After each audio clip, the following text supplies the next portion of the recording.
Let's start with the biggest deal so far of the transfer window, and that is West Ham's attempt to sign Jermaine Defoe. Now, this is a state of play. West Ham have made a £6 million offer. That's been rejected by Sunderland. West Ham, though, are willing to pay more, but Sunderland's valuation is close to £15 million for a 34-year-old striker. Now, this is what West Ham manager Slaven Bilic had to say this morning.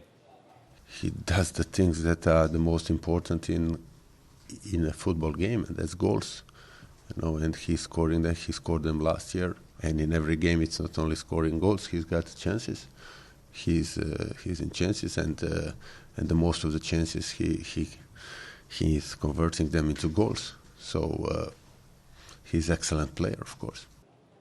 Now, Defoe is not the only striker West Ham have made a bid for this week. They're also interested in signing Scott Hogan from Brentford. We believe they've made a bid of £10 million, but that has been turned down as well. Hogan valued it up to £15 million by Brentford. Now, Reading, Norwich, Aston Villa and Watford are also interested. Hogan wants Premier League football. This, again, is what Slaven Bilic had to say this morning. Scott is a good player. I watched him a few times. He's scoring goals. He's very sharp, very quick, really good finisher. He does it in the Championship. He's very young and a really good prospect and a good player now. It all seems to be about West Ham United this morning. Another player they're interested in signing is Glenn Johnson. Now, West Ham want cover at right back, but Stoke don't want to sell, even though Johnson has just 6 months left on his contract. Stoke say they have an option to extend his deal. Now, of course, Johnson started his career at West Ham 15 years ago. It's not just about West Ham this morning. Let's go to Arsenal, and here it says that a deal is close for Cohen Bramall. Well, the latest information I'm just getting is that Arsenal have completed that deal, and the fee is a bit more than that. I think the fee will end up being about £100,000. But could Arsenal also be selling players, buying more players? Well, Arsene Wenger has been talking this morning. As usual, he's been keeping his cards pretty close to his chest. He says Arsenal have not had any offers for full-backs Carl Jenkinson and Matthew Debuchy, and he won't be drawn on reports of interest in Porto full-back Ricardo Pereira. Who is coming out, going out at the moment? Nobody. Who is coming in?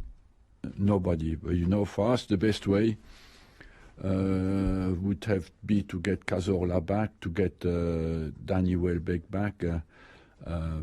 Anyway, with very little hope to find players of that quality in the January transfer market. So the best way to deal with that is to get our injured players back. We're expecting Everton to be very busy this month. Of course, they've got a new owner who's got new big plans for the club. They've been strongly linked with a number of players already. Now, Ben Ransom, our reporter in the North West, is covering Everton for us today. Ben, what can you tell us about what Everton are up to?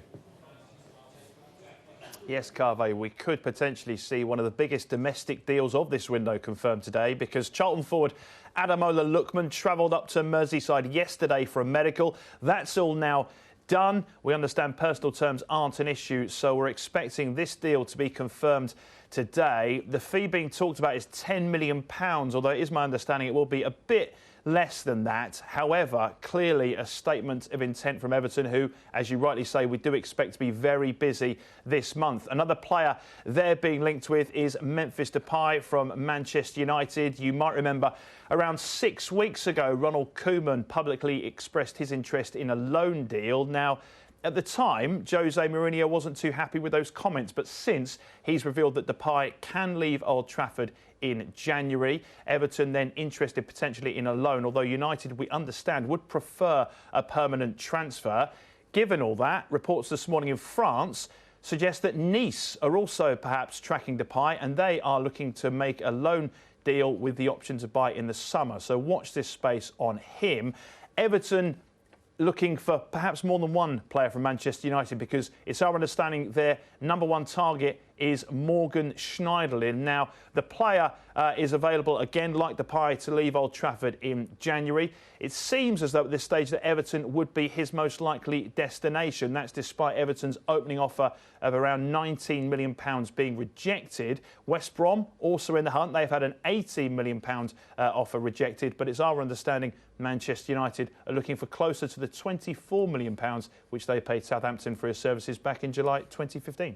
Now here is a blast from the past. Ravel Morrison is training with Wigan Athletic as he considers his future. The former Manchester United and West Ham midfielder is looking for a new club after failing to make a single appearance for Lazio this season. Lazio have told him he can leave. Wigan manager Warren Joyce used to coach Morrison at Manchester United. Now, Chinese football is growing fast, so fast, in fact, that there are reports that Shanghai SIPG have made a world record £128 million offer for Dortmund striker Pierre-Emerick Aubameyang. Now, SIPG already have Brazilians Oscar and Hulk, and they're spending big this window. Our information is, though, that it would be very difficult for them to buy Aubameyang this month. Dortmund have denied that a bid has been made. They say they won't comment on hypothetical matters. Now, staying in China, another player Chinese clubs are trying to sign is Carlos Bacca, the AC Milan striker. But it doesn't look like he's going to be seduced by Chinese money. Shanghai Shenhua, Guangzhou Evergrande and Tianjin Quanjian are offering him £170,000 a week. His agent says Bacca is happy in Milan. Apparently, money isn't everything.